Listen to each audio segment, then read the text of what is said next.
Naim Ili is back. দীর্ঘ প্রায় ৪ মাস পরে এই নাইম কোরিয়া পেজ থেকে আবারও ভিডিওগুলো আপলোড করা শুরু হয়েছে। আমার পুতিন কাকুর পাগলা ফ্যান ফলোয়ারগুলা আপনারা কোথায় আছেন? অসংখ্য মেসেজ ছিল যে ভাই পেজ থেকে নিউজ পাচ্ছি না। তবে আমার আরেকটা পেজ আছে নাইম টিভি 24, হ্যাঁ, এই পেজটার মধ্যে লিঙ্ক আপ করা থাকে, ওই পেজটাও ফলো রাখবেন। জানি না কতক্ষণ আপনাদের সামনে পুতিন কাকুর বিজয়ের গল্প বা ইসরায়েল ফিলিস্তিন যুদ্ধে আমাদের বীরদের বীরত্ব কথাগুলো আমি প্রকাশ করতে পারবো। তারপরেও আগাই যেতে হবে, কারণ ঝুঁকার সময় নাই। লড়াইয়ের একটা ডাক দিয়েছে পশ্চিমা বিশ্ব রাশার বিরুদ্ধে।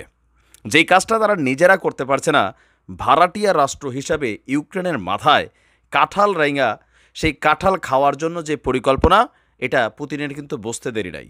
তবে জেলি একটা বড় ধরনের মারাত্মক ভুল করছে। আজকে সীমান্তে পুতিনের যেই হুলুস্থুল আয়োজন, আমি তো মনে করি ছোটোখাটো টেনিস বলের মতন একটা ছাইরা দেওয়া দরকার। দেওয়ার পরে জাস্ট একটা ট্রেইলার দেখানো দরকার যে তোমরা যারা ভাড়াটিয়া রাষ্ট্র হিসাবে ন্যাটোর পক্ষে রাশার বিপক্ষে অবস্থান নিবা, তোমাদের সকলের পরিণতি ঠিক একই অবস্থানে যাবে।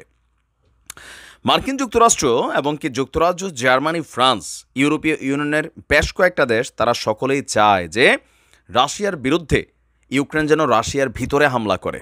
এতদিন যাবৎ এই কাজগুলো করে নাই, তার মানে বিশ্বটা ক্লিয়ার।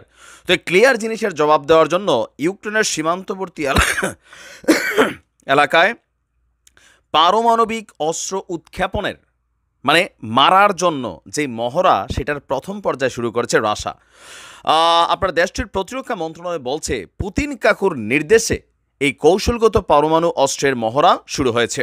তো এখানে যে কাজটা করা হচ্ছে, রাশিয়া তাদের অস্ত্র ভাণ্ডারে থাকা যে পরমাণু অস্ত্রগুলা, সেগুলোর কিছু স্যাম্পল না ইউক্রেন এবং রাশিয়ার সীমান্তবর্তী অঞ্চলগুলোতে মেশিনারিজগুলোকে এখানে জড়ো করছে। মহড়ার প্রথম ধাপে আপনার পুতিনের বেস্ট যে ইকুইপমেন্ট, যেগুলোর মধ্যে লাগাইয়া পরমাণু মেশিনগুলো মারা হবে, একটা নাম হচ্ছে ইস্কান্দর। পরমাণু মেশিন ছাড়াই এটা কিন্তু অস্থির একটা অবস্থান তৈরি করে। আর এর পাশাপাশি কিনজাল, এই দুইটার মধ্যে আপনার শুধু মাথাটার মধ্যে যদি টুপিটা লাগাই দেয়, টুপিটার নাম কি? পরমাণু মেশিন। এটা ছাড়াও কিন্তু এইটাই একটা বড় ধরনের ধ্বংসাত্মক মেশিন। তো সেই মেশিনগুলোকেই আপনার এই ক্ষেপণাস্ত্র ব্যবহার করার জন্য সামনে নিয়ে আসা হয়েছে। এক প্রতিবেদনে এই তথ্য জানিয়েছে আল জাজিরা। রাশিয়ার প্রতিরক্ষা মন্ত্রণালয় বলছে মহড়াগুলো দেশটির দক্ষিণ সামরিক এলাকায় অনুষ্ঠিত হচ্ছে, যেখানে ইউক্রেনের সীমান্তবর্তী অঞ্চল রয়েছে। আর মন্ত্রণালয় আরও বলছে প্রথম ধাপে ইস্কান্দর এবং কিনজাল ক্ষেপণাস্ত্র রয়েছে। কৌশলগত পারমাণবিক অস্ত্র মোতায়েন এবং ব্যবহারের জন্য চূড়ান্ত নির্দেশনার অপেক্ষা করবে আপনার কি বলা যে রাশিয়ার বাহিনী।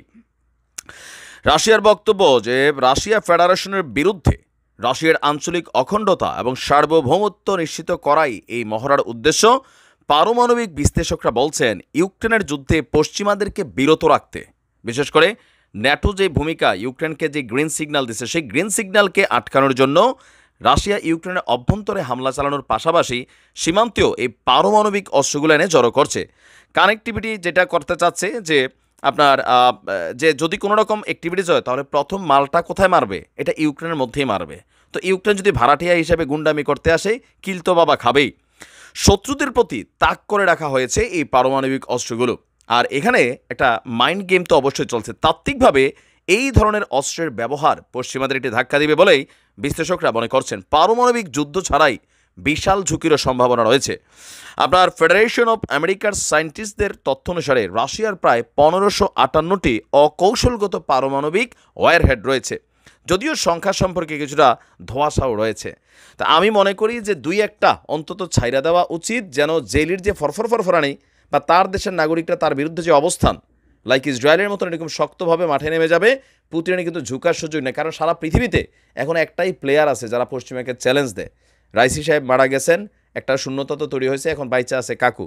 শেষ বয়সে কিছু একটা করা যাক, ইতিহাস যেন কাকুকে স্মরণ রাখে। ঝোঁকাঙ্গা নেই সালা নাকি?